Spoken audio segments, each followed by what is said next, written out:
welcome to Thursday Thoughts with Program Director Jeff Terrell. Tonight, I'm hopefully going to make it a little bit quicker than some of the ramblings in the past and sort of get to the point. But I wanted to talk about tonight thoughts on dairy consumption, in particular milk. It seems to be a popular trend over the last year or so amongst many fitness professionals to discourage the consumption of dairy products and milk in particular, or sort of relegate it to no longer being a health food as it was maybe once perceived. I came across an article that popped through my news feed on Facebook, unfortunately, that I mind-numbingly read the first half of before I couldn't bring myself to read anymore with the lack of sources or accurate content mentioned in the article. And then that very same day, actually, my wife jokingly posted a video to my Facebook page with a quote-unquote doctor talking about, saying a lot of things, the same things the article that I had read earlier had mentioned. And so I just want to clear up some things here, some of the main points that the article and this video, this doctor claimed. First off, so one of the claims is that, and I think the most ridiculous and the most well-refuted claim, is that humans are the only animals that consume milk into adult age, and that we were not designed to consume cow's milk, and other things along that thought line. So first of all, humans are not animals. We are human beings. So let's get that straight. We're not animals to begin with.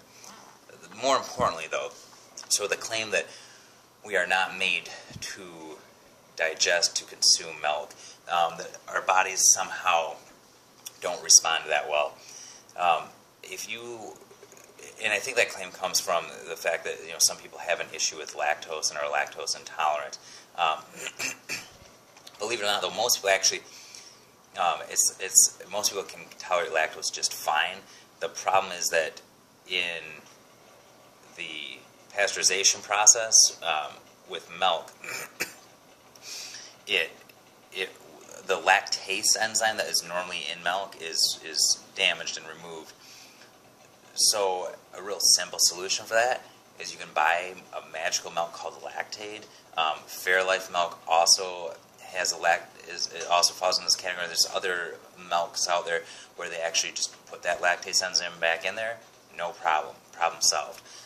More importantly, though, for the argument of milk not being digestible, absorbable, usable by our human stomachs and digestive system, I think the easiest way to look at that is completely false and untrue.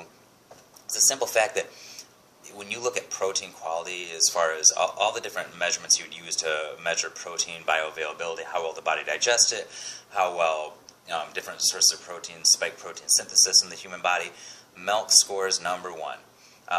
Actually, whey protein scores number one, which is one of the primary types of protein in milk. So milk and casein and egg are the three best proteins you can possibly consume if trying to maximize protein synthesis, maximize how well your body utilizes all the amino acids from those protein sources. So the fact that the two primary components of milk protein, whey and casein, are the most superior, the best possible proteins you could consume, is, if your goal is building strength, building muscle mass, recovery, what have you, your body's utilization of those proteins, I think that pretty clearly refutes the argument that our bodies are not designed to consume milk.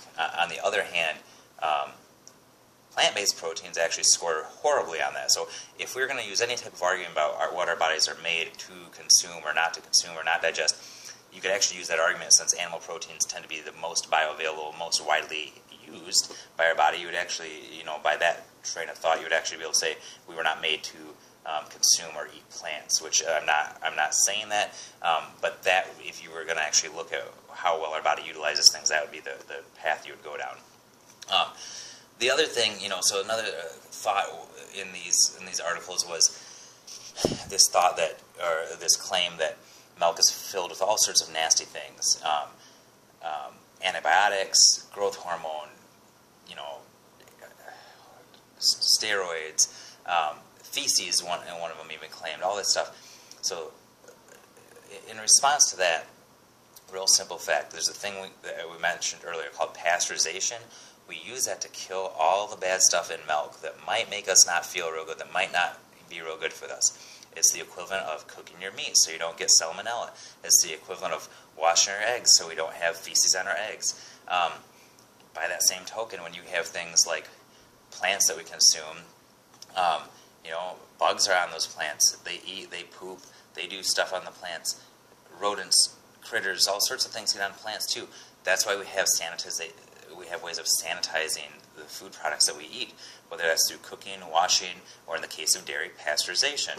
So, problem solved, we don't have to worry about any of those things. As far as the hormones and things go, you can buy organic milk and pay a premium for it.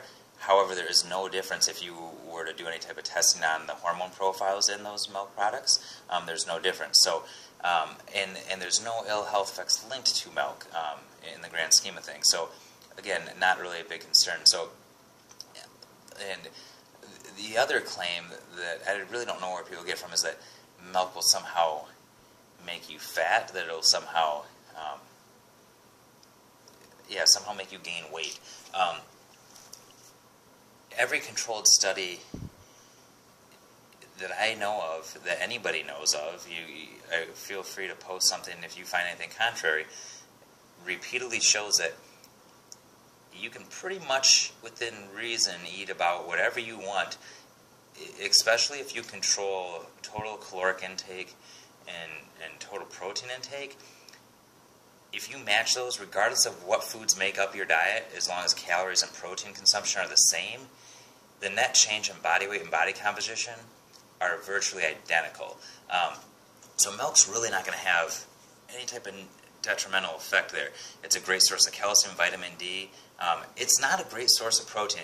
It'll give you extra protein, but milk in particular, I mean, it's depending on how much fat is in the milk. It's really a higher source of carbohydrates and in some cases fat if you're talking whole fat milk. But you do get a little bit extra protein, but there's some good stuff in there. In chocolate milk, actually, some studies have been shown to be better for recovery from intense workouts than some very overpriced sports supplements. So, you know, I think it's a fine choice for a drink, especially if you like it. You should probably have some servings of dairy every day in your diet. So whether it's from milk or cottage cheese or Greek yogurt, you know, it's probably not a bad idea to include some at some point throughout the day. And then beyond the simple fact that it's, from a caloric standpoint, it's not going to make a difference. If you look at correlational studies, population studies, milk is still correlated with lower rates of obesity, cardiovascular disease, lower body weights. You know, people that tend to consume more dairy products in general tend to be healthier as a whole. Now, I'm not naive enough to think that drastically increasing your dairy consumption is going to have some sort of magic effect. Anybody that actually reads research knows that correlation does not equal causation. But if you're going to pull anything, you can look at that and say, well, it's obviously not a huge problem. So, end of the day, milk's main protein components, whey and casein, are fantastic sources of protein. Some of the best for your body as far as, you know, recovery, spiking protein synthesis, how much of it your body actually is able to digest and utilize. If you're buying pasteurized milk, there's no concern about sickness or disease in the milk. If you are sensitive to lactose, buy milk that has the lactase enzyme replaced, such as Lactaid or Fairlife, and probably avoid things like that tend to be higher in lactose in general, such as ice cream and yogurt, and enjoy a nice tall cup of milk or whatever other dairy products fits your fancy. Thanks for listening. Have a great night.